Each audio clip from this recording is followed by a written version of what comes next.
Good morning students. आज हम पढ़ेंगे हिंदी ग्रामर का सेकंड चैप्टर और सेकंड चैप्टर है समास। सबसे पहले जानेंगे हम समास क्या है। तो समास का अर्थ है संक्षिप्तीकरण। संक्षिप्तीकरण का अर्थ क्या होता है? संक्षिप्त। संक्षिप्त मतलब शॉर्ट। सबसे पहले देखेंगे डेफिनेशन।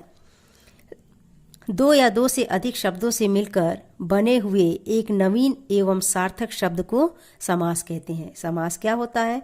समास दो या दो से अधिक शब्दों को मिलाकर एक नया शब्द बनता है, जिसे हम समास कहते हैं। अच्छा, समास के नियमों से निर्मित शब्द सामासिक शब्द कहलाता है। अच्छा, सामासिक शब्द क्या होता है? जो समास के जो नियमों से निर्मित होता है, मतलब बनता है, उसे हम सामासिक शब्द कहते हैं। समास होने के बाद विभक्तियों के चिन्ह परसर्ग लुप्त हो जाते हैं। चिन्ह को ही परसर्ग कहा जाता है। जैसे हम लोग कारक की विभक्ति पढ़ते हैं ना, कर्ता ने, कर्म को, तो ने को, ये सब क्या है? कारक की विभक्तियां हैं। तो समास होने के बाद विभक्तियों के चिन्ह क्या हो जाते हैं? लुप्त मतलब गायब हो जाते हैं। अब हम देखते हैं समास विग्रह। समास विग्रह क्या होता है? देखिए, सामासिक शब्दों के बीच के संबंध को स्पष्ट करना समास विग्रह कहलाता है। समास विग्रह क्या है? जो सामासिक शब्द होंगे उसके बीच के संबंध को जो बताता है, स्पष्ट करता है, वह होता है, उसे कहते हैं हम समास विग्रह। जैसे उदाहरण के लिए देखिए, यह दिया है समस्त पद। समस्त पद दिया है, पूर्व पद दिया है, उत्तर पद दिया है, समास विग्रह दिया है। सबसे पहले देखेंगे समस्त पद। समस्त पद को हम क्या कहेंगे? सामासिक शब्द भी कहते हैं। तो सामासिक शब्द हमारा क्या है? गंगा जल। गंगा जल का पूर्व पद मतलब पहले का शब्द। उत्तर पद मतलब आखिरी शब्द। गंगा जल हमारा सामासिक शब्द हुआ या समस्त पद हुआ। उसका पहला पद क्या हुआ? गंगा। उत्तर पद क्या हुआ? जल। और उसको हम लोग विग्रह करेंगे तो क्या हो जाएगा? गंगा का जल। अब यहाँ पर विग्रह करते समय मैंने बताया ना, कारक की विभक्ति को लगाया जाता है। तो यहाँ पर का क्या हो गया? कारक की विभक्ति हो गई है ना। तो वो क्या हो जाएगा? समास विग्रह उसका गंगा का जल। उसी प्रकार हम लोग देखते हैं राजपुत्र। राजपुत्र क्या है? एक सामासिक शब्द है जिसका पूर्व पद क्या है? राज। उत्तर पद क्या है?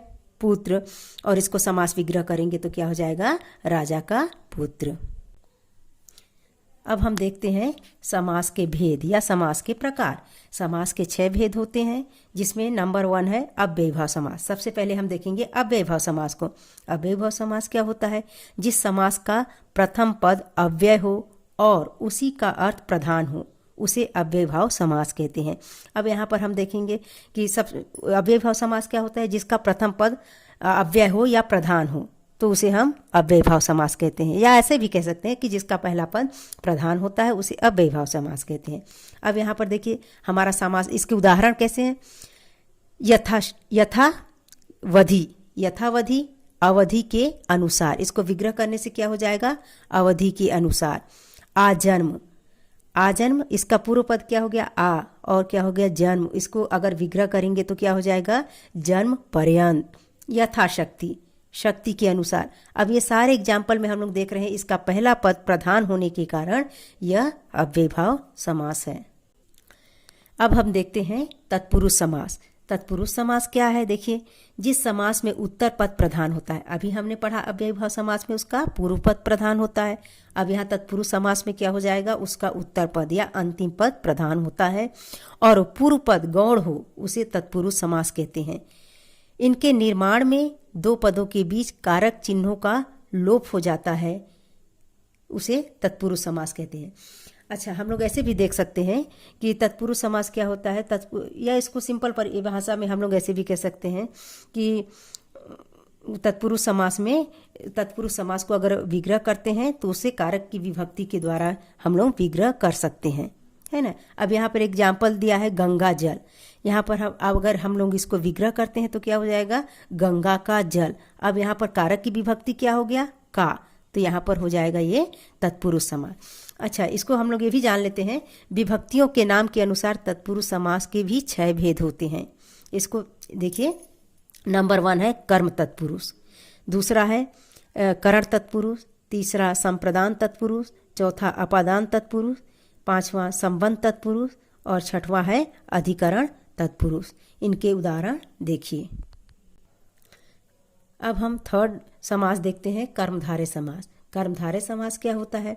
जो समास विशेषण, विशेष और उपमेय, उपमान से मिलकर बनते हैं उन्हें कर्मधारय समास कहते हैं। या हम ऐसे भी कह सकते हैं, कर्मधारय समास में एक विशेषण होता है और दूसरा विशेष से होता है और दोनों एक दूसरे की विशेषता बताते हैं, उसे कर्मधारय समास कहते हैं। जैसे चरण कमल। अब इसको, चरण कमल हमारा क्या हो गया? सामासिक शब्द हुआ। अब इसको विग्रह करेंगे तो क्या हो जाएगा? चरण कमल, कमल के समान चरण, है ना। अब यहाँ पर चरण की क्या विशेष, चरण कैसा है? कमल के समान है, तो एक विशेषण है और दूसरा विशेष्य है और दोनों क्या कर रहे हैं? दोनों एक दूसरे की विशेषता बता रहे हैं। सेकंड है कमल नयन, कमल के समान नयन, नयन कैसा है? कमल के समान है। थर्ड है नील गगन, नीला है जो गगन, गगन कैसा है? नीला है, तो ये इसकी विशेषता बता रहा है। दोनों एक दूसरे की विशेषता बता रहा है, एक विशेषण है तो दूसरा विशेष्य है, इसलिए यह कर्मधारय समास है। अब हम देखते हैं फोर्थ में बहुब्रीहि समास। बहुब्रीहि समास क्या है? अन्य पद प्रधान, अन्य पद प्रधान समास को बहुब्रीहि समास कहते हैं।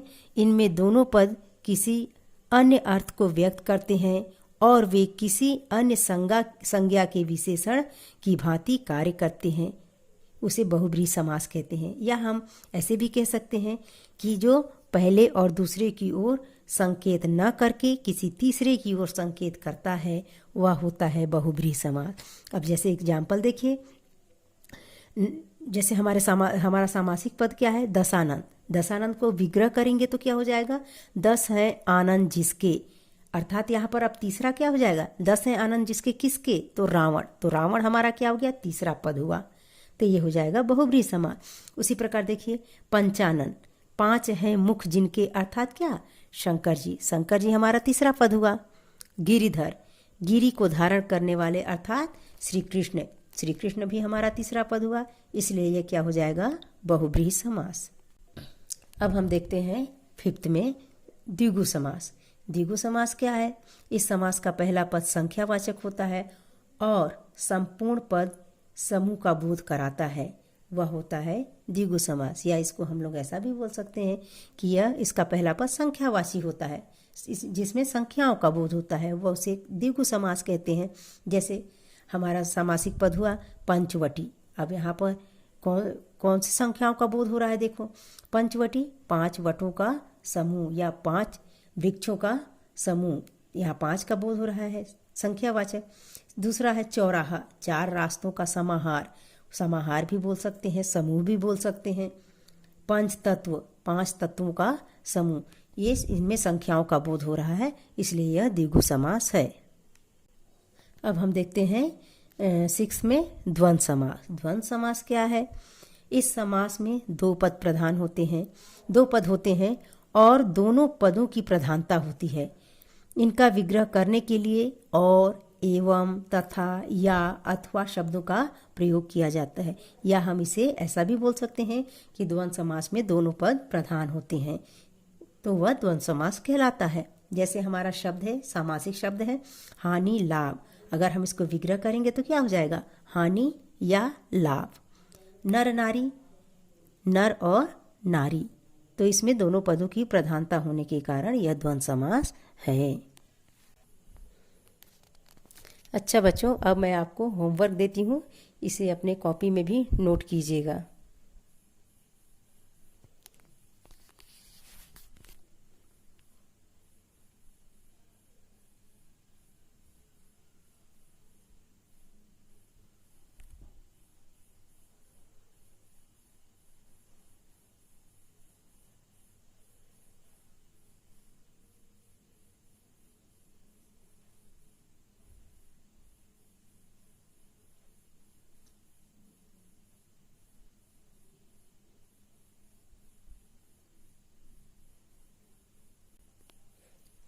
थैंक यू बच्चों।